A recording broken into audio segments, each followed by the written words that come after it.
Hey guys, welcome back to my channel. It's your girl, the Brooke Ashley, and today we are here to talk about some breaking news that hit the internet last night, and everybody has been talking about it, so I thought I would jump in and give my 2 cents. If you don't know what's been going on, a student at Coppin University is filing a lawsuit due to being harassed, and Juan Dixon has been named in said lawsuit for pretty much covering up this incident and not protecting the student. But let me start off by saying that this season of Real Housewives of Potomac has already started off on a very weird foot, okay? And now for this news to hit, it's gonna make for a very interesting reunion, but I think it's very interesting that Robyn is carrying on the way she is 5 episodes into this season, and now she's about to be on the hot seat because of what Juan is doing. But without further ado, let's just jump right on into everything because we don't have a minute to spare. Now, just a side note, you guys already know that YouTube gets very weird when it comes to certain words, so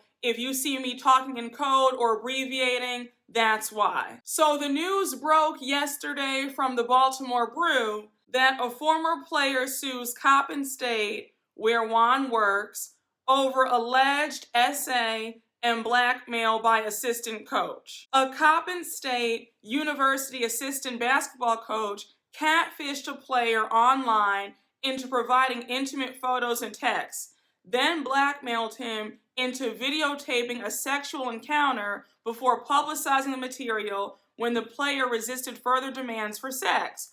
A lawsuit filed in Baltimore City Circuit Court alleges. The legal complaint says, by information and belief, Lucian Brownlee, a former guard who served as director of player development and director of basketball operations, harassed, tormented, and SA'd the player, Ivan Williams, before publishing intimate material he had obtained from the student. Coppin basketball coach Juan Dixon, who is named in the complaint, allegedly failed to take action when informed of Brownlee's actions. A legendary figure in Baltimore and beyond, Dixon is the former University of Maryland standout and NBA player who Coppin hired in the spring of 2017. Also named in the lawsuit filed last week is Coppin State University, whose officials, rather than supporting the distraught Williams, allegedly questioned him harshly and retaliated against him by withdrawing previously promised financial assistance. The way he was treated was abhorrent, says Williams' attorney Daniel Donnie Epstein of the New Jersey law firm Epstein Ostrov in a phone interview. Epstein said they were able to build their case despite the anonymous blackmailer purporting to be a third party. Our strong belief is that Lucian himself was the catfisher, Epstein said. Even if Brownlee was just a fellow victim of an anonymous tormentor, the minute he became a coach, he had an obligation to report any sexual harassment, Epstein said.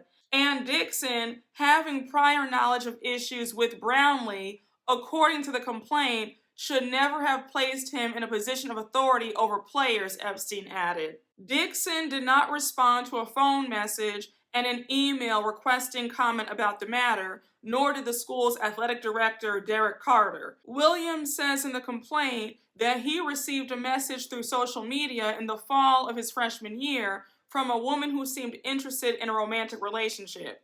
He was enticed into sending images of himself to this person of a sexual nature that he believed were private and in the context of a developing romantic relationship, the lawsuit says. The online paramour then started blackmailing Williams, threatening to publish the photos and texts unless he provided more salacious material. The text continued through the 2018 through 2019 basketball season, while Williams, in fear of losing his place in the basketball program, his tuition, and room and board payments, continued to respond to the person messaging him in a futile attempt to appease his tormentor. In the spring of 2019, Williams learned from Coach Brownlee, then a senior who would return the next year as a staff member, that Brownlee had also exchanged sexual content with the plaintiff's tormentor. The blackmailer then ordered the two men to have sex with each other, according to the lawsuit. Williams refused at first, but when he returned to campus in the fall, the blackmailer demanded that Williams record and send a video of plaintiff and Lucian Brownlee engaging. In December of 2019, the blackmailer instructed Williams that Brownlee was going to coordinate a sexual encounter with him, according to the lawsuit. Williams resisted, hoping his non-response would end the blackmail. Prompting warnings the blackmailer would wild out. Williams sent videos of himself, but the blackmailer insisted on one of himself having sex with Brownlee, sending repeated messages providing Coach Brownlee's availability. The back and forth continued through March of 2020, according to the suit. By information and belief, the blackmailer was Coach Brownlee, the complaint says. Unable to tell anyone what was happening and contemplating the S word, Williams told his family he was uncomfortable with the rampant drug use on the team during its frequent away games. That prompted his father to arrange a meeting with Coppin officials, the complaint says, in which Dixon indicated that he was helpless to address the drug issue in any meaningful way and was adamant that plaintiff should stay with the program. When Williams returned to campus in the fall of 2020, the blackmail and threats continued. This time, Williams didn't respond, and that's when the material used to blackmail plaintiff was published and revealed to members of the team, staff, and the public, the lawsuit says.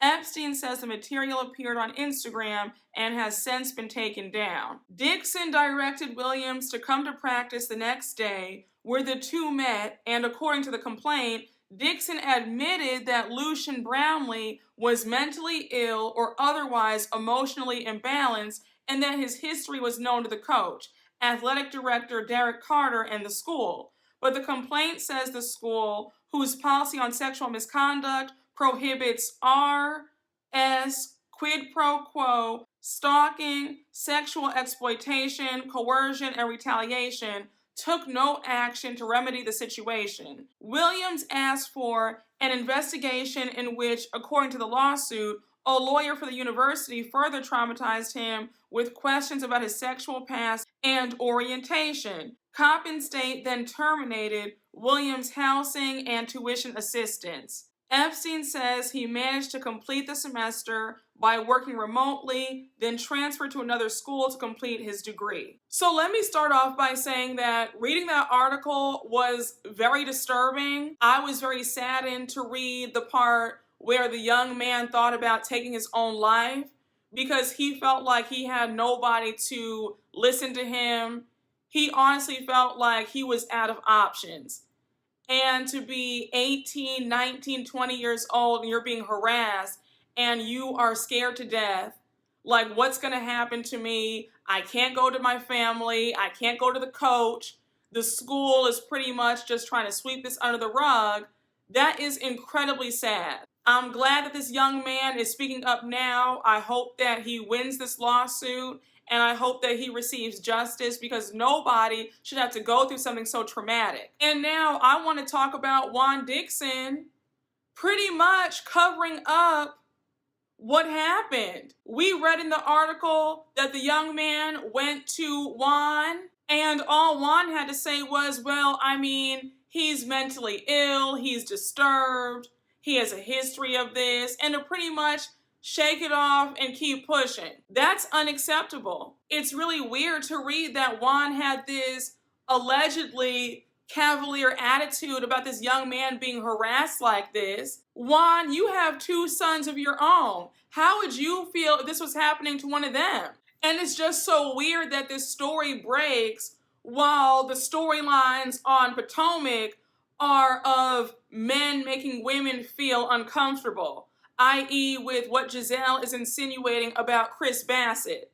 And in episode 4, the family flop day episode, when Robyn was telling Juan about why Giselle feels the way she feels, and when Juan said, well, I think that Chris should just apologize if that's how he made Giselle feel. And I'm thinking, well, isn't that interesting? Because here, this young man confided in you that he was being harassed, but it doesn't seem like there's any apology on your part about this young man going through what he went through. Robyn, I hope that you are prepared for this reunion, because the way you're about to be on the hot seat, you're sitting here calling Wendy all sorts of liars. You're coming after her, being nasty, being aggressive. And now here this news breaks about your man in this scandal, and it seems like it's crickets. In the words of Monique, when you do clownery, the clown always comes back to bite. I know you have to be kicking yourself now because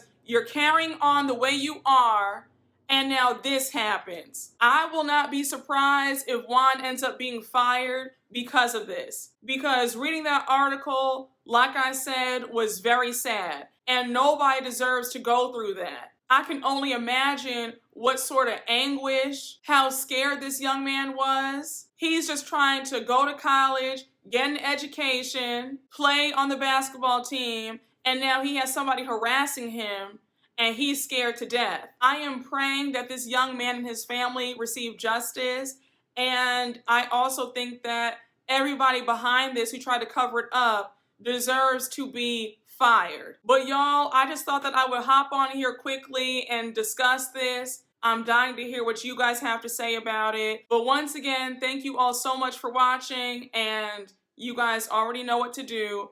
Make sure to like, comment, and subscribe, and I will see you all later. Bye.